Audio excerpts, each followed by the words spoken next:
哎，你们两个过来来，给我们二当家的敬酒，对，来快点，对，敬酒，来，吃，来，给我们二当家把酒满上啊！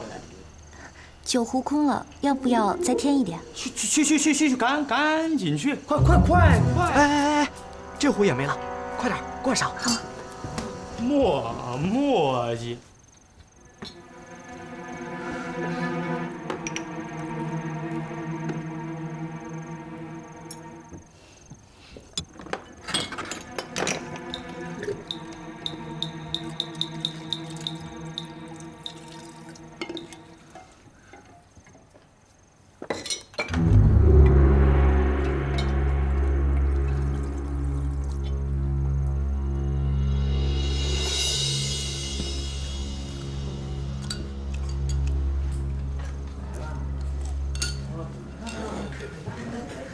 二管家，我把酒给您斟上吧。好，这姑娘懂规矩。您请。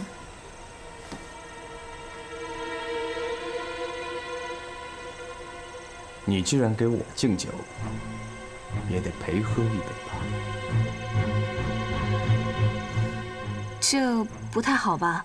你们这里有这么多人，要是每位爷都让我陪，我喝不了几杯就醉了，还怎么给您唱曲子呀？不要你人人都陪，就陪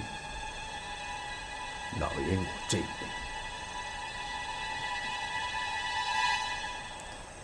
您不会蒙我吧？老爷怎么会蒙你？就这一杯，绝不为难。老爷我还等着听曲子呢。对。好吧，那我就干了这杯，以表敬意。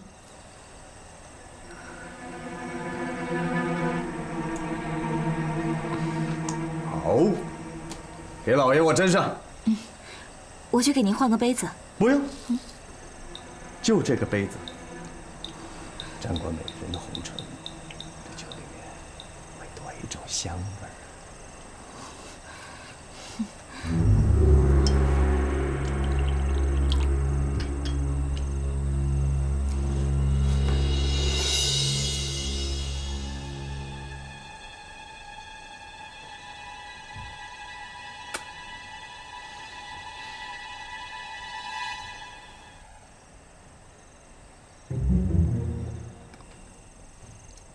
好酒啊！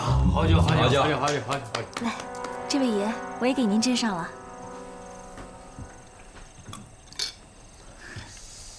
哎呀，喂我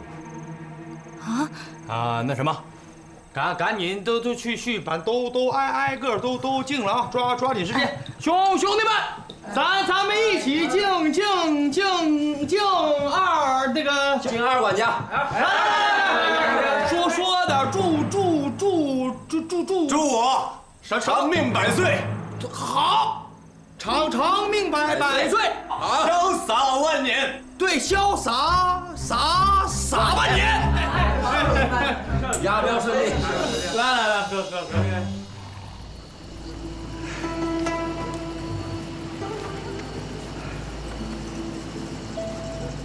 哟，英雄，别的人都睡着了，都睡了，这是包间里的，还在吃酒。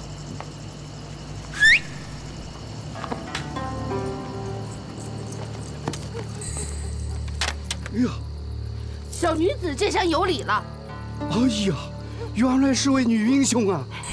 哎，好说。哎，带我们进去啊！哎，两位，跟小的这边来。哎呀，走了这么久，俺都饿了，还要吃馒头。哎，老板有没有馒头啊？哦，有，我去拿。有馒头。哎，来了。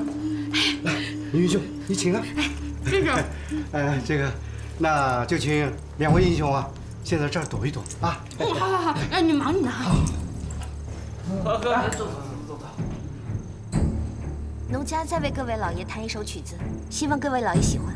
喜欢，好，喜欢，好。预备，开始，唱吧。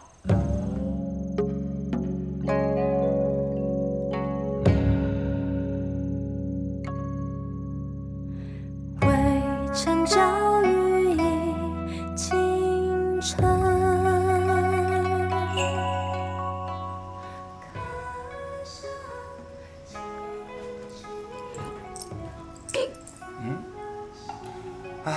终于照这首曲子。唱这首怎么了？怎么了？得手了！哦，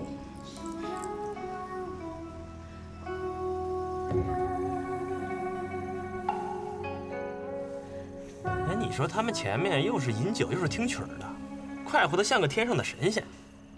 哎呀，咱们要是能有酒，哪怕是一小壶也好啊。省着这么个废物，真晦气。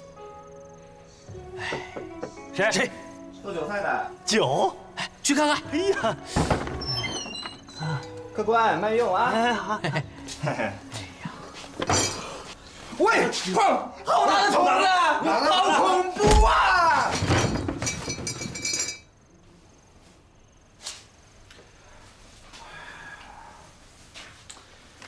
哎，包公子，走了。哎，你为何不踩我？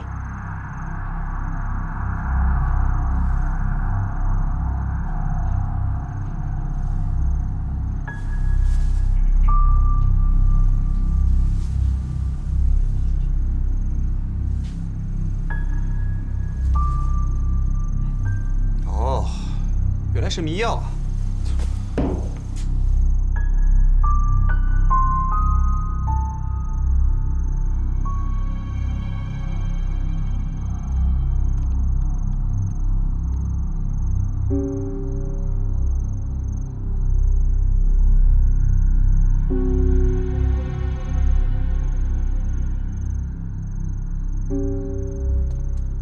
杨师傅，小娟现在已经在镇子的东口等你了，你要连夜搬家。好，那小老儿先走了。哎，你俩多加小心。哎，慢点啊。哎，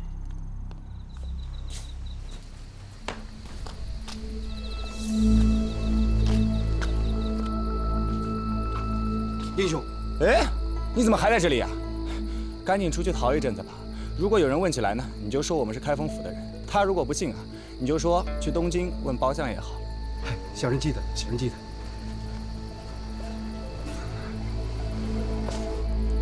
秋葵姐，哎，亚兰，哎，这位姑娘是我是月华。月公子。哎，你穿一身女儿的衣裳干什么？先别管这些了，把剑给我。哦，走，我们去牵马。哦。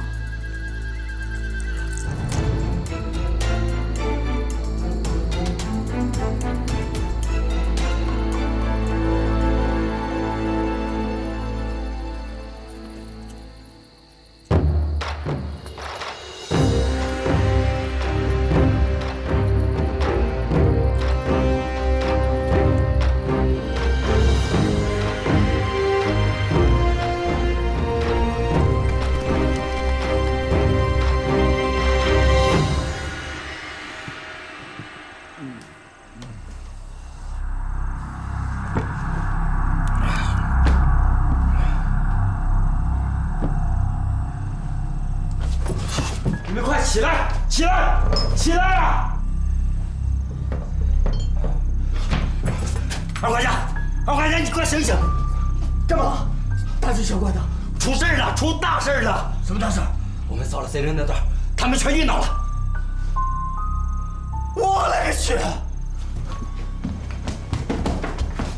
快起来！起来！快点儿！起来！起来！快，都他妈起来！快起来！我的个乖乖！二管家，哎呀，快起来啊！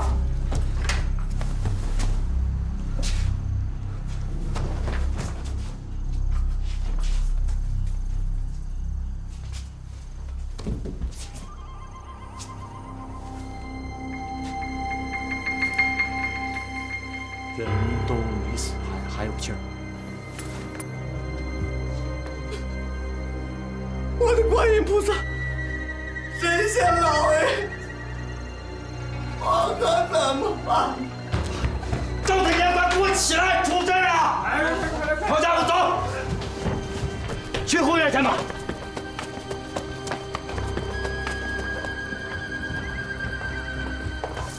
跟我走，快快快！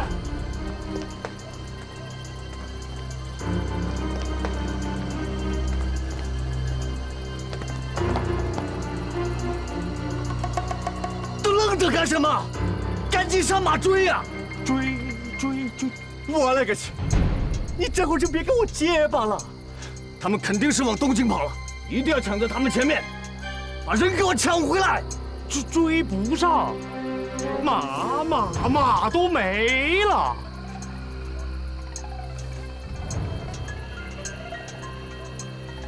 我勒个去！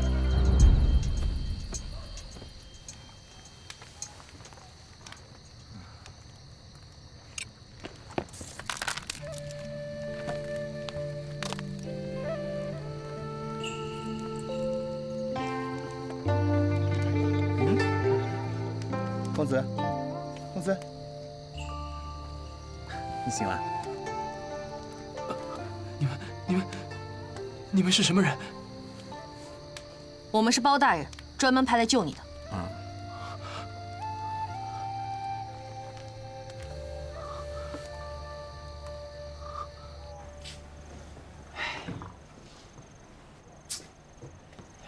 二管家，这何去何从？你赶紧想个办法。他妈连命都不想要，还拿得出他娘的什么主意？张大哥，你不能不说话呀，你说两句。二管家，你也别着急啊，别上火，咱们现在不乱阵脚，就我认为人没了就给追，是对吧？这没有马，咱们也给想办法买马，把人追上。那就是买着马也要明天了，那也追不上了。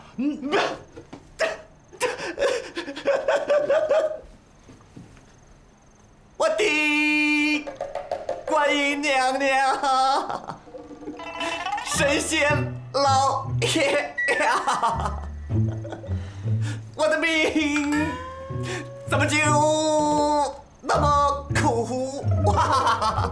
不是，二管家，你哭也没有用，你想个办法呀！你对，这不是哭的事儿，好，别哭了啊！就我觉得也怪了啊！你就放着金银财宝不拿啊，就偏偏就抢王公子这么个人，那王公子他能值多少钱呢？对，你们懂个屁！这个王公子虽不是什么金银珠宝、珍珠玛瑙，但是他价值连城啊！连城不就是个人呢？能值多？你，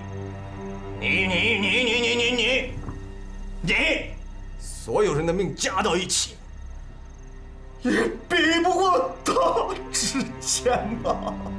二管家，离开时老爷吩咐过，不管遇到什么都得马上跟老爷和太爷通消息啊。通个屁啊！马都没有了，怎么通消息？对，咱们没马还有信鸽。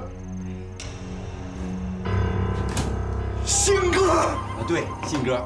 信鸽在不在？你不知道？不知道。废物！老天爷保佑，鸽子可千万别丢了！不，二管家，怎么忘了信鸽这回事了？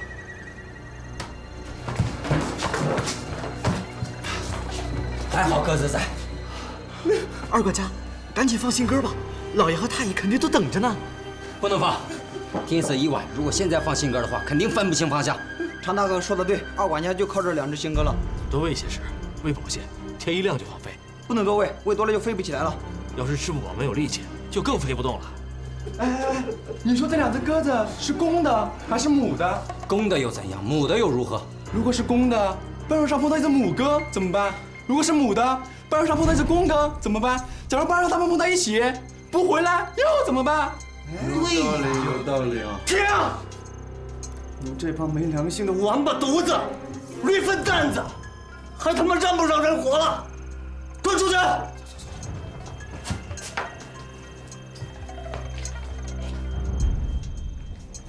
滚！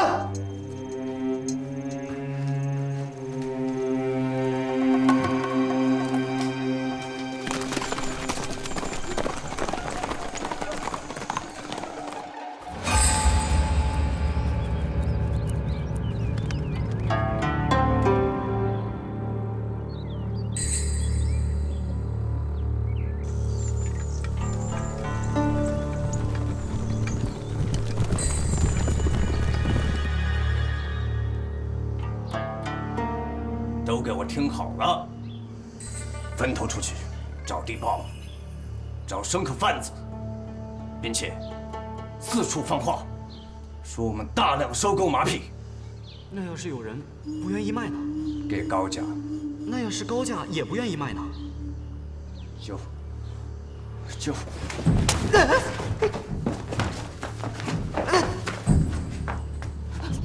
上面二管家，就给我抢！无论如何，一定要在中午以前找出10匹马来。滚！也是。都他妈给我滚！回来！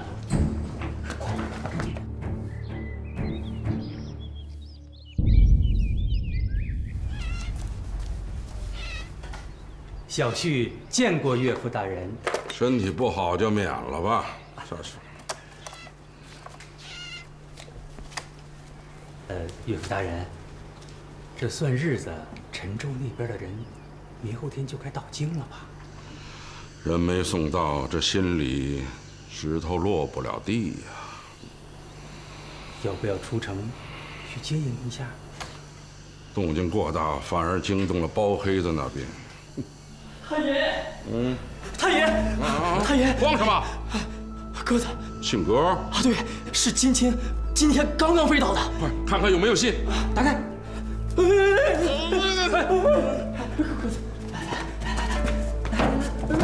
拿来呀！抓住他！抓住他！拿过来！快拿来信！鸽子有屁用！快点！啊，是。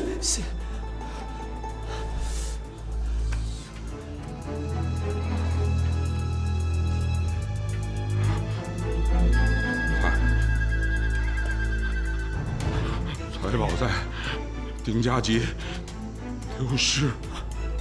太爷，太爷。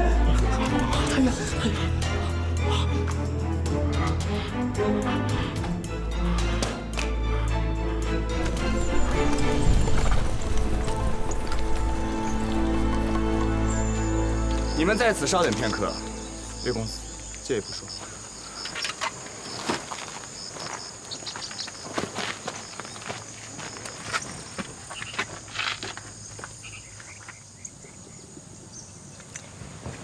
此处去汴梁呢，已经不远了，我估计明天上午就能到了。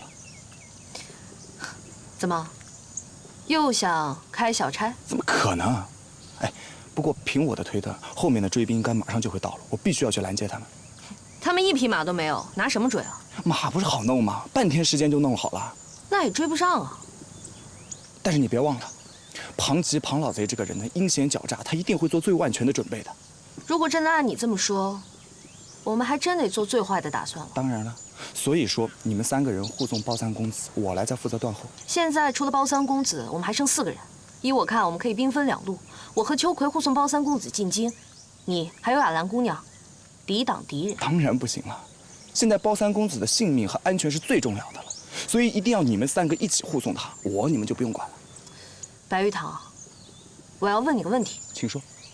为何你对雅兰姑娘如此冷淡？说完了，告辞。哎，你。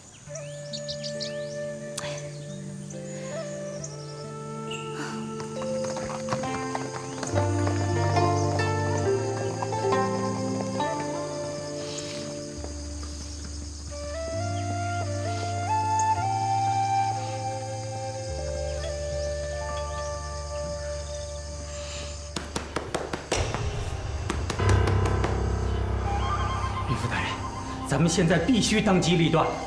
那包世荣肯定向汴梁跑，庞旺他们肯定向汴梁追，咱们必须马上派人出去拦截，前后夹击，方能反败为胜。这边动静一大，势必惊动那边的包拯，那些老鼠会倾巢而出的。那又如何？大不了拉回架势，大看他一场。爸，这边武功根本不及包黑子那边。难道就眼睁睁看着那个包世荣大摇大摆地走进东京城吗？看来，只有杀掉那个假包世荣，以及三老手徐庆，还有那个包兴了。对呀，给包黑子来个死无对证。就算那个真包世荣命大，冲破重重阻拦，进到了东京，咱们一口咬定他是假的，而死掉的那个才是真的。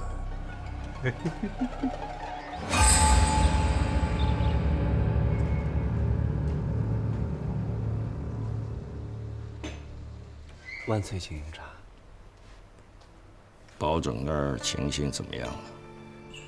奴婢着人打听了，他们住在客栈里呀，每日忙着采买些东西，估计是回老家送给周围的亲戚朋友。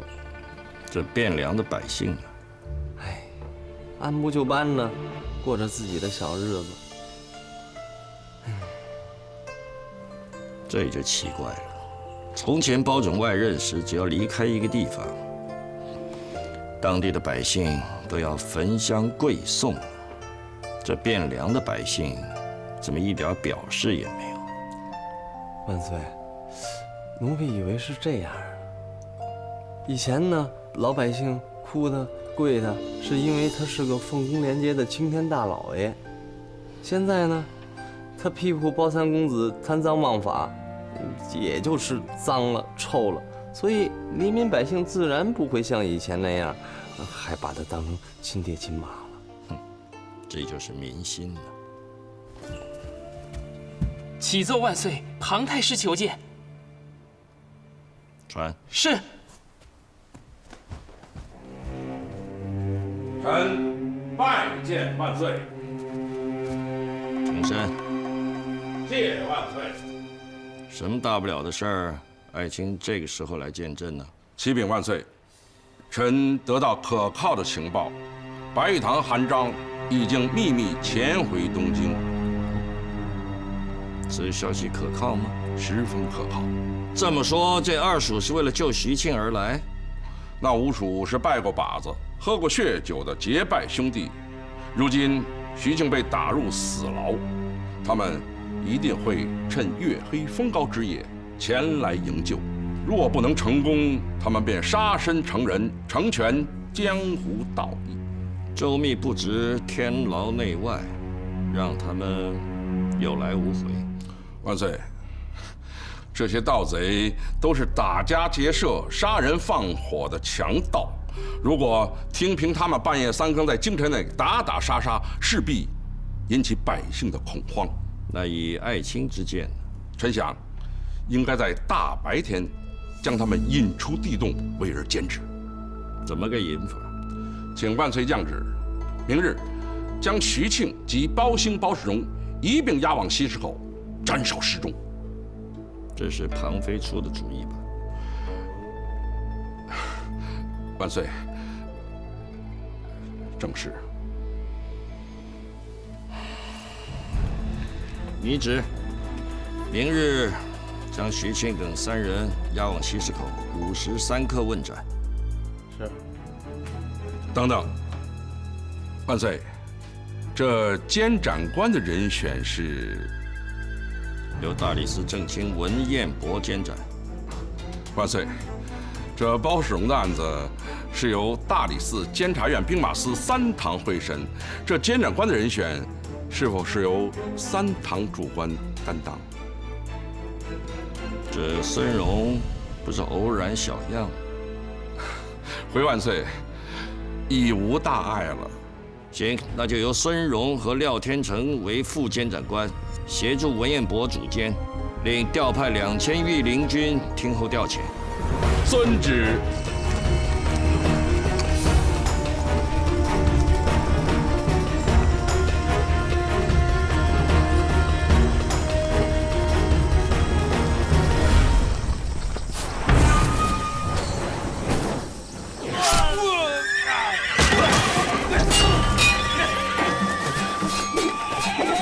兄弟们小心！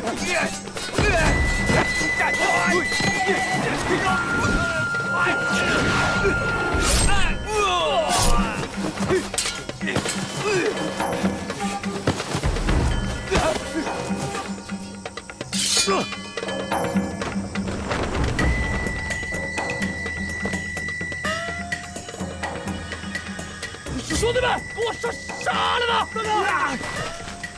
别过去，他肯定有埋伏。走，这！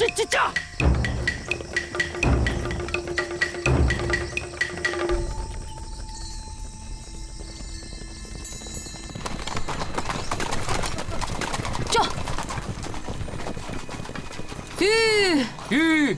三公子，过了这个镇子，前方就没有宿头了。这到汴梁还要多久？大概只剩半天的路程。要不然咱们连夜赶路，明天一早即可到达汴梁。不行，越接近成功，越不可大意，要加倍小心。我看绝不能赶夜路。要不就在这儿住上一宿？不行，还是绕过这个镇子，到前方僻静的地方休息，明日进城。二管家，天色已经不早了，您看是不是在前面找个地方住宿一晚，明日再赶路？不行，必须连夜追赶。他也得到我的信鸽，一定派有重兵把守城门，正是前后夹攻，将人夺回来的唯一机会。二管家，天马上要是黑下来，咱们再走的话，真的不好防守。而且白玉堂不止一个人，还有一个韩章会使用地雷啊！是二管家，张首领说的对，晚上不便进去。那也不能住店，住店也麻烦，万一他们在店里有埋伏，就像劫走我们的马匹一样。不行，继续赶路。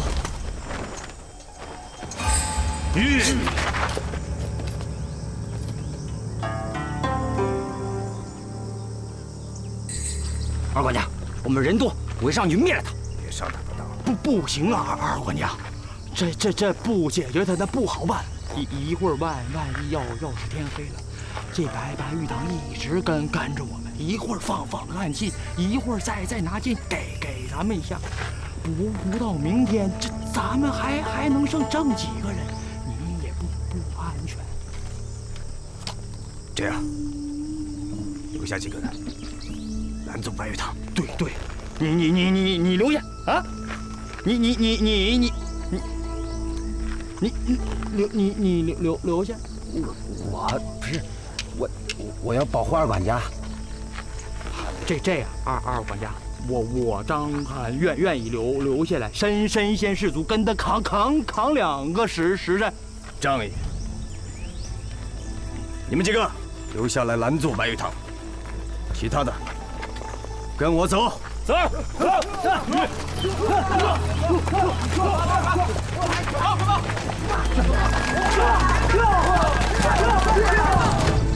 兄弟们，听我的，把刀都举起来！杀！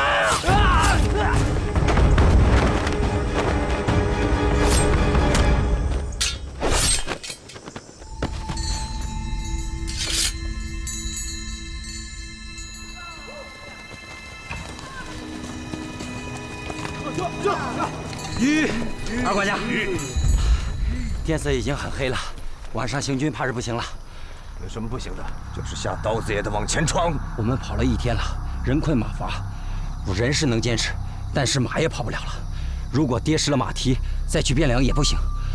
而且我们跑不了，他们肯定也跑不了，所以不怕他们会走远。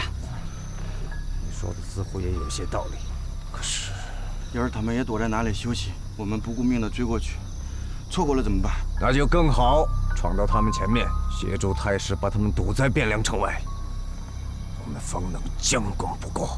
那也要休息一会儿，让马吃点草才行啊。好，咱们休息半个时辰，顺便等一等张首领他们。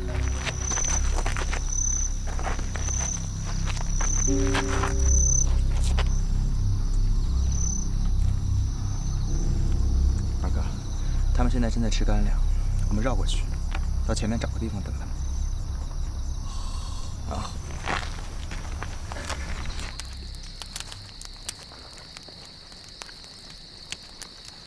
哎，熟了。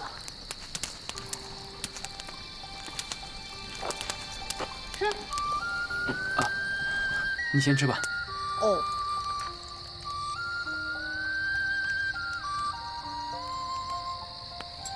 小白脸。哦，也来。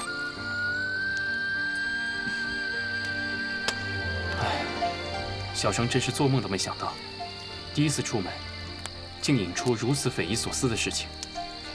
不过幸亏苍天有眼，要不这桩冤假错案要成为大宋朝千古第一悬案了。明天庞贼一定会派出重兵在城门把守，咱们还是想想办法，看明天怎么进去吧。不怕，我俺担当。俺在前面开路，一棍子敲烂他们的沙块，你们呐，只管往里冲就行。他们那么多人，而且都在城门口守着，咱们这样过去，恐怕不太合适吧？没关系，车到山前必有路。到了明日，看明日的情景，我们再见机行事。好。明天防守的重点不只是刑场，还有各道城门。每道城门要有重兵把守，看到可疑之人，一律拿下。待到53刻行刑之时，擒住那几个劫法场的老鼠后，再一起逐一甄别。要是明天他们不出来呢？不出来更好，杀掉徐庆等3人，主动权更操在我们手里了。岳父大人估计，他们明天会选择在什么地方动手？2个地方，一是囚车经过的街道，2是法场。但无论在什么地方都不可阻拦。待到那几只老鼠劫法场时，一并拿下，这就成了铁板钉钉之事。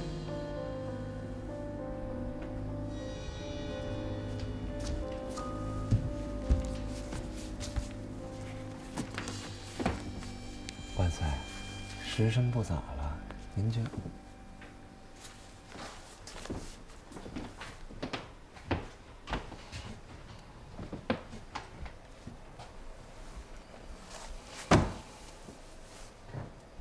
小鲁子，你说那几只老鼠明天会不会去劫法场啊？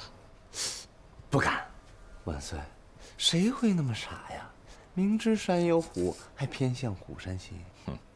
错了，这些江湖中人呐，有时候把名声看得比命还重要，所以明明知道会去送死，他们也会去引颈救路的。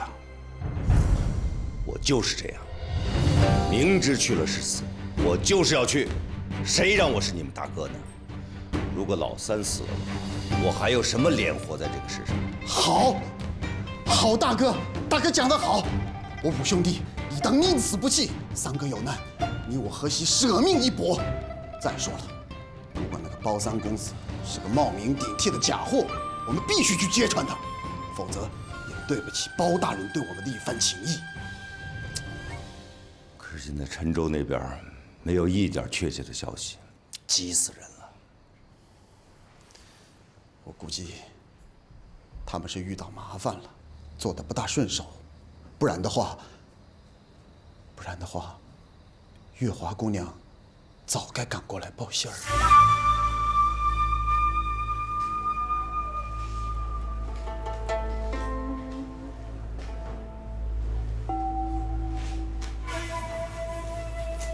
相爷，危急时刻要当机立断呐！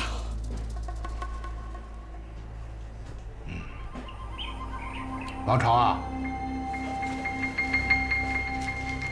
相爷有何吩咐？你现在马上去开封府找蒋平。啊？长管家，入帐，赶紧下马，将他移开，快！是。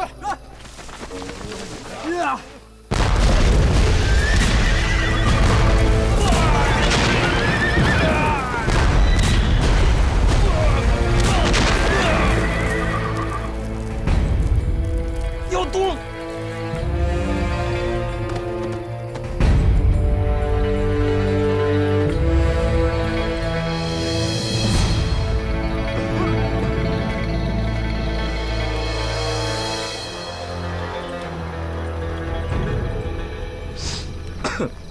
老王，这么多人怎么办呢？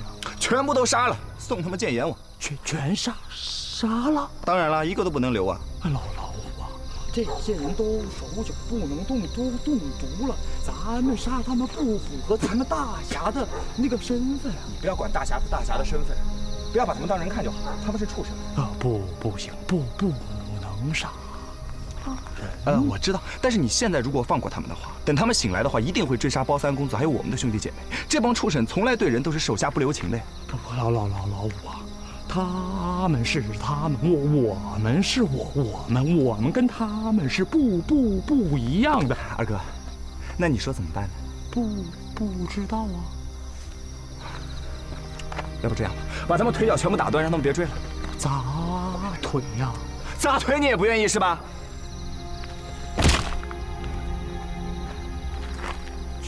全砸吗？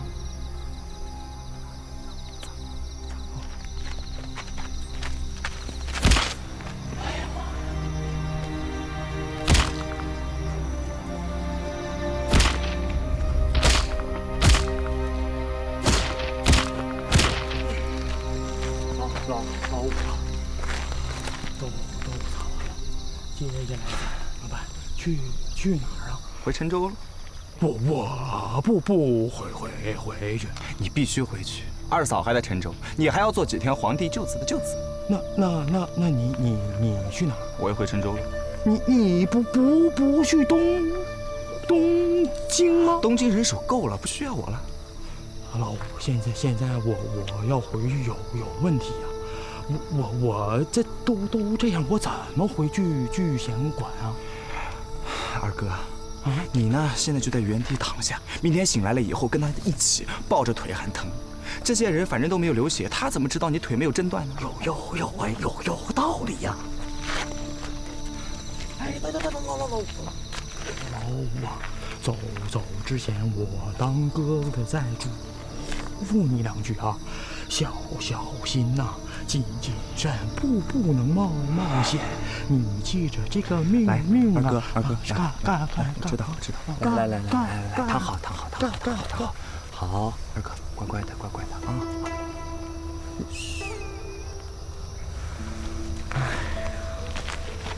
老。